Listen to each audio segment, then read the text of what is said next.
Today we have Pastor Keyon Payton and Miss Brittany Christopher. You all never met before, right?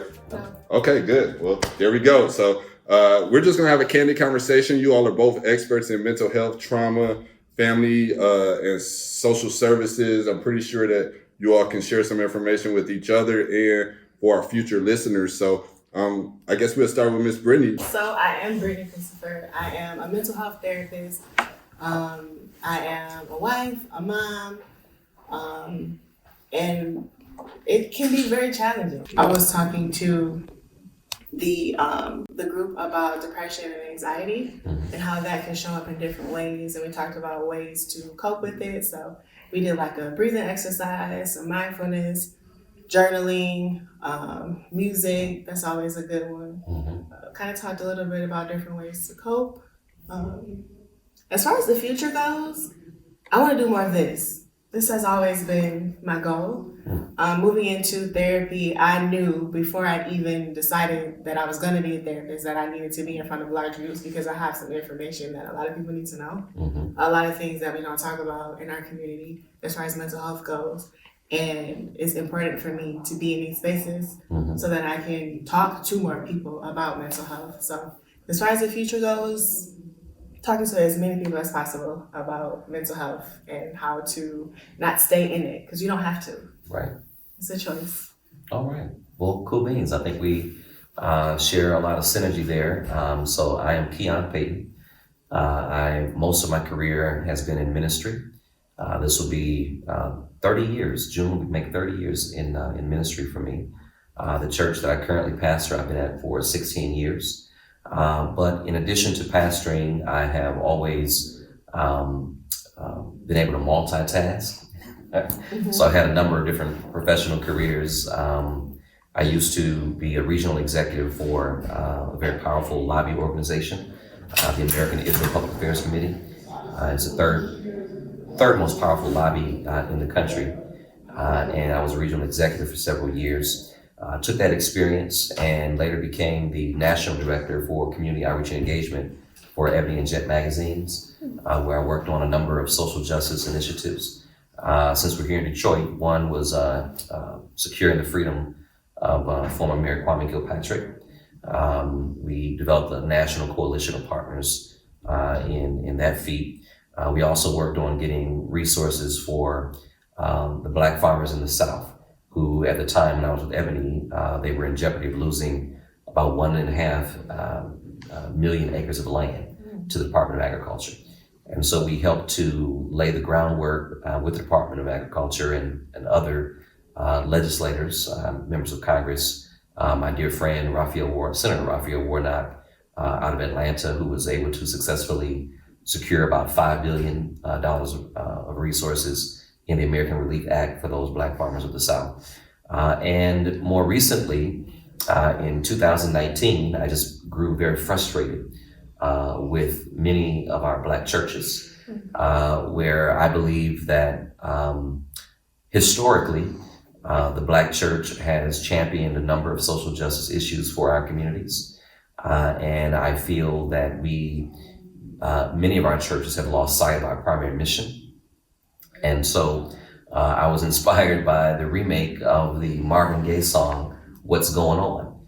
And so I did a sermon series asking what's going on? Why do we have all these problems and challenges going on in many of our communities when Black churches and HBCUs are the central institutions of power in our communities? And it seems as though we're not really doing much to champion issues for our community.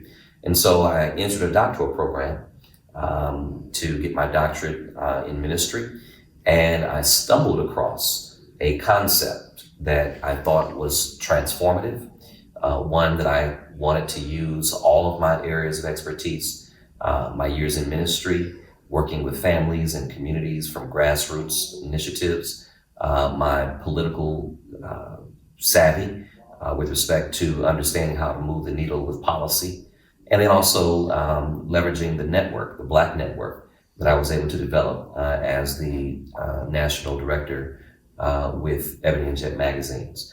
And so the term that I stumbled across in my doctoral studies is called Adverse Childhood Experiences, ACEs.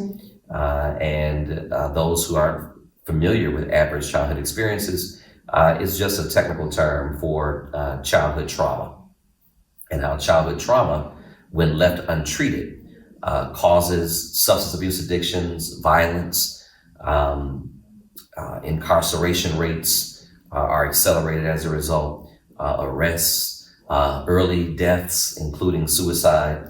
All these things we work so hard to address in our communities. The ACE study, which was originally conducted in the 1990s by Dr. Robert Anda, helped us to understand that all of our social problems and challenges are rooted in untreated childhood trauma.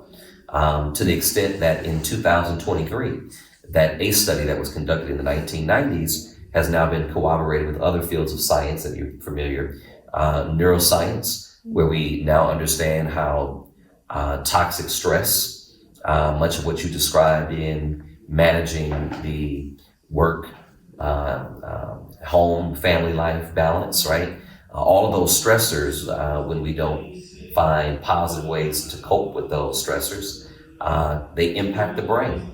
They actually change the architecture of the brain, which subsequently causes problems with people's cognitive response and how we behave. We typically don't behave in ways that are more constructive when we have toxic stress. And then based upon the brain being exposed to toxic stress for a certain period of time, it releases toxic chemicals in the body that then causes a number of health conditions and often disparities that we see in the Black community.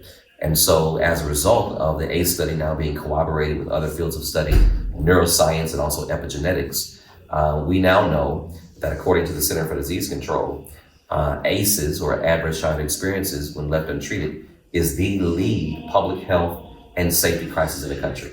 And so the work that I do now, as a result of my doctoral studies, I'm graduating yay on May 12th with our doctorate in strategic leadership for Black congregations on treating and preventing untreated childhood trauma, or ACEs. And so my work is to help break the silence where too many of our churches have been silent about the things that happen to us, that we often ask, what's wrong with so-and-so? Dr. Anda, who founded the ACE study, says that we should stop asking people what's wrong with them and start asking what happened to them.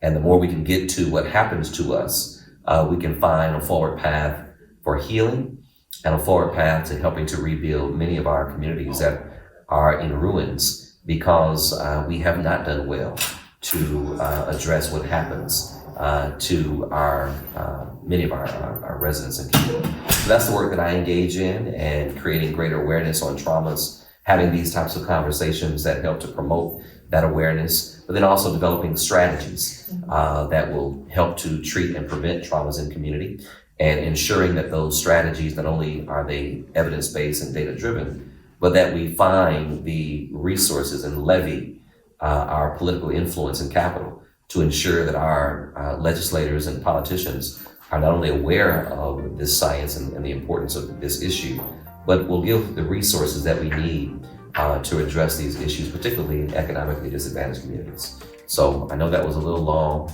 but that's who we are and what we do. So happy to know more about you and look forward to figuring out ways that we might be able to collaborate and partner on some things. Absolutely.